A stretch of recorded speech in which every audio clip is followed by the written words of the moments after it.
এই ডিম ভুজিয়া বানাচ্ছি মুড়ি খাওয়ার জন্য।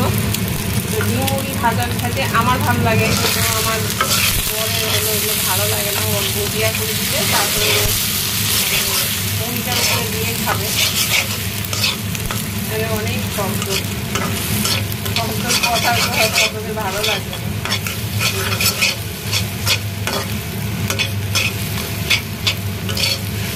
এভাবে এখন ভুজিয়া করে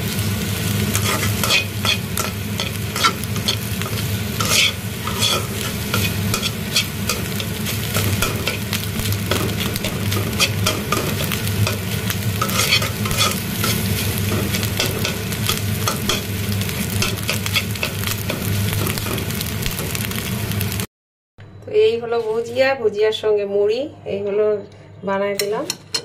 তো আমি হলো এটা কিন্তু কড়াইতে দিয়ে মুড়িটা দিয়ে মানে দিতাম, তাহলে ওইটাকে ডিম মুড়ি ভাজা বলি। আর এইভাবে ভুজিয়া করে ও খাবে, এটাই ওর পছন্দ। মানে ওই মুড়িটা যখন কড়াই মানে আগুনে পড়ে না, একটু চ্যামসে যায়, ওটা ও পছন্দ করে না। সেই জন্য এই যে ডিম ভুজিয়া মুড়ি। ও মাই গড, দেখছি এটা কত ভালো লাগছে। মুড়িটা তাহলে ইয়া হয়ে যায়, চেপসে যায়, চেপসে চেপসে কত সুন্দর হয়েছে। এটাই ভালো, লবণ বেশি হয়েছে কিনা আল্লাহ জানে।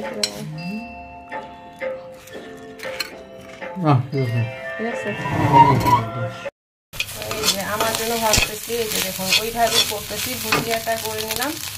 আর তারপরে এখানে এখন যেটা করবো, যেটা আপনাদের ভাইয়ার জন্য করতে পারিনি, পছন্দ করে না মুড়িটা আগুনে দেওয়াটাও পছন্দ করে না। আর আমি হলো এইভাবে দিয়ে তারপর মুড়িটা এর সঙ্গে আর কি করবো, এতে খেতে খুব ভালো লাগে। আপনার চাইলে হলুদ দিতে পারেন, হলুদ দিলে দেখতে ভালো লাগবে, দেখতে মনে হয় আরও অন্য রকম লাগবে। ধনে পাতা চাইলে দিতে পারেন। এটা কিন্তু খুবই ভালো লাগে। এটা মানে আমরা ছোটোবেলা থেকে আমার মা খুব করে খাওয়াইছে, মানে এত খাইছি খুবই, এই জন্য সবসময় এটা খেতে ইচ্ছা করে, খুব ভালো লাগে।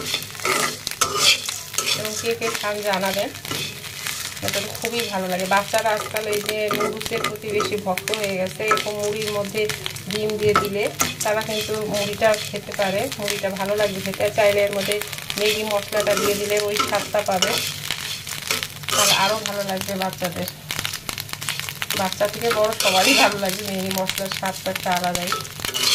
এই যেটা হয়ে গেছে।